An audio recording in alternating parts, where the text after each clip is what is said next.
Hello everyone, welcome to my new blog. আপনারা সবাই কেমন আছেন? আশা করি সুস্থ আছেন আর ভালো আছেন। আজকের ব্লগটা স্টার্ট করছি বিকেল থেকে গোপু সোনাকে ভোগ নিবেদন করে। তো বর বাজারে গেছিল, মিষ্টির দোকানে সিঙ্গারা ভাজছিল দেখে সিঙ্গারা নিয়ে এসছে, তো সেটাই গোপু সোনাকে ভোগে দিয়ে দিলাম। তো আমরাও সিঙ্গারা দুটো নিয়ে খেয়ে এবার আমি চলে যাব গোপুর জন্য ভোগ বানাতে। তো প্রথমেই আমি গোপুর ভোগ নিবেদনের জন্য সবজিগুলোকে কেটে নিচ্ছি এক এক করে। যেহেতু সন্ধে থেকেই পূর্ণিমা লেগে গেছে, তাই সন্ধ্যাবেলার পরে আমি ভোগ নিবেদনের আয়োজন করে গোপুসোনাদের রাতের বেলা ভোগ নিবেদন করে দেবো। কারণ কি সকালবেলা আমার টাইম হবে না, সকালে এক জায়গায় যাওয়ার আছে। তো এখানে ভোগের জন্য বেগুন ভাজা হয়ে গেছে, আর এখানে আমি আলু কুমড়ো দিয়ে তরকারি বানাচ্ছি।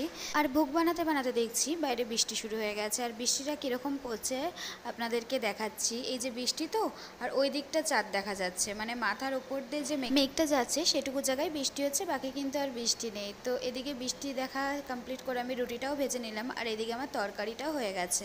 ভোগের রান্না শেষ করে আমি একটা থালায় সাজিয়ে তো গোপু সোনাদেরকেও সাজিয়ে আমি ভোগ নিবেদন করে দেবো। আর এখানে ভোগ নিবেদন করতে না করতেই আমার বেটু কিন্তু এখানে এসে বসে পড়েছে, দেখছে যে মাম্মা আজকে ভোগের মধ্যে কি দিয়েছে দাদাইদের। তো যাই হোক, আমার এখানে ভোগ দেওয়া হয়ে গেছে গোপু সোনাদের। তো সবাই একবার কমেন্টে লিখে যাবেন জয় গোপাল। আর ভোগ নিবেদন করে গোপু সোনাদের শুইয়ে দিয়ে তারপরে কিন্তু আমি ভোগের থালা বাসনগুলো যেগুলো ছিল ব্যবহার হয়েছিল সেগুলোকে আমি ধুয়ে নিয়েছি।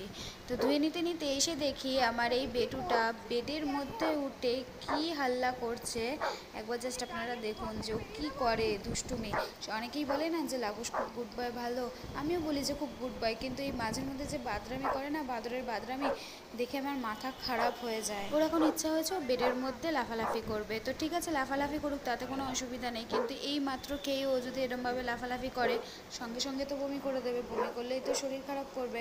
তো তার জন্য কিন্তু ওকে বারণ করা হচ্ছে, কিন্তু ও তাতে শুনবে না। যাই হোক, ওর পাপা এসে ওকে ধরে বুঝিয়ে শান্ত করলো আর কি। আর আমার উপর তো খুব রেগে গেছিলো, যেহেতু আমি ওকে বারণ করছিলাম, বকা দিচ্ছিলাম যে এই তুই খেলবি না খেলবি না খেলবি না। তো রাতটা আমাদের এভাবেই ওর সাথে মজা করতে করতে কিন্তু কেটে যায়।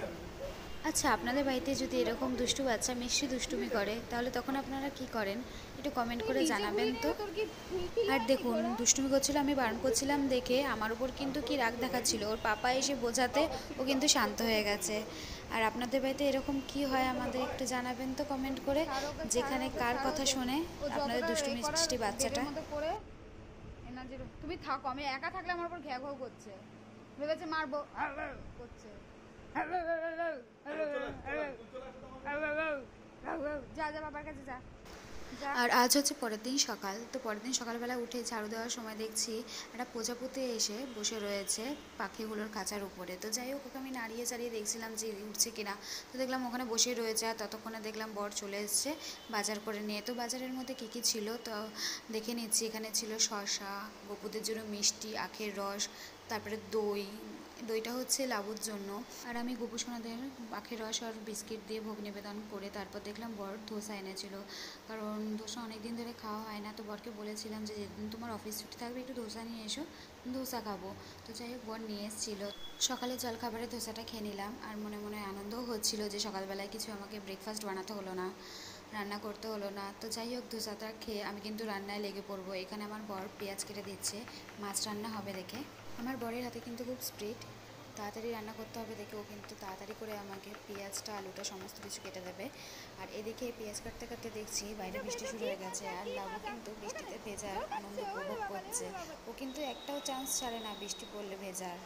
আর আমার রান্নাবান্না সব হয়ে গেছে, এবার আমি চলে যাব স্নানে। স্নান করে এসে আমার পুজো দেওয়া হয়ে গেছে। পুজোতে আমি আজকে ভোগ নিবেদনে গোপু সোনাদেরকে গোলাপ জামুন দিয়েছিলাম। তো খুব তাড়াতাড়ি ভাতটা খেয়ে রেডি হয়ে বেরিয়ে পড়েছি দুজনে মিলে। যাচ্ছি কোথায় সেটা আপনাদেরকে আমি বলছি, জানাচ্ছি। আর যেতে যেতে দেখুন বৃষ্টি হচ্ছে, কিন্তু টিপটিপ করে বৃষ্টি পড়ে যাচ্ছিলো, এমনি লেট হয়ে গেছিলো, তাই বৃষ্টির মধ্যে বেরিয়ে পড়লাম। হালকা ভিজতে ভিজতে আমি চলে এসেছি। তো কোথায় এসেছি সেটা আমি আপনাদের বলে দিচ্ছি। তো আগামী দিনগুলো আমার এখানেই কাটবে, তো সেখানে চলে এসেছি। তো কিছু কাজ ছিল, সেগুলো কমপ্লিট করে বেরিয়ে দেখি ফুচকা বসেছে, তো ফুচকা দেখে আর আমি লোভ সামলাতে না পেরে ফুচকা খেয়ে ফেললাম। আর জানেন এখানে কিন্তু 10 টাকায় 6টা ফুচকা দিল। তো কলকাতা শহরে অনেক এরকম জায়গা আছে যেখানে কিন্তু 10 টাকায় 6টা ফুচকা দেয়। তো যাই হোক ফুচকা খেয়ে বেরিয়ে পড়েছি দুজনে মিলে।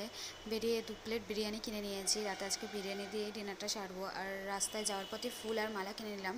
পরদিন ছিল সোমবার, তো বেরোনো হতো না, তাই আমি আগের থেকেই ফুলমালাটা কিনে নিলাম। আর এখানে বর চা বানিয়েছে, চা বানিয়ে মুড়ি মেখে দিয়েছে। তো মুড়ি চা খেয়ে একটু রেস্ট নিয়েছিলাম, ঘুম পেয়ে গেছিলো, শরীরটা প্রচণ্ড টায়ার্ড লাগছিলো। তো রাত ঘুম থেকে উঠে বিরিয়ানিটা খেয়ে নিচ্ছি। আর বিরিয়ানি খাওয়ার জন্য আমি একটা ডিম সেদ্ধ করে নিয়েছিলাম, আর বর একটা চিকেন চাপের পিস এনেছিল।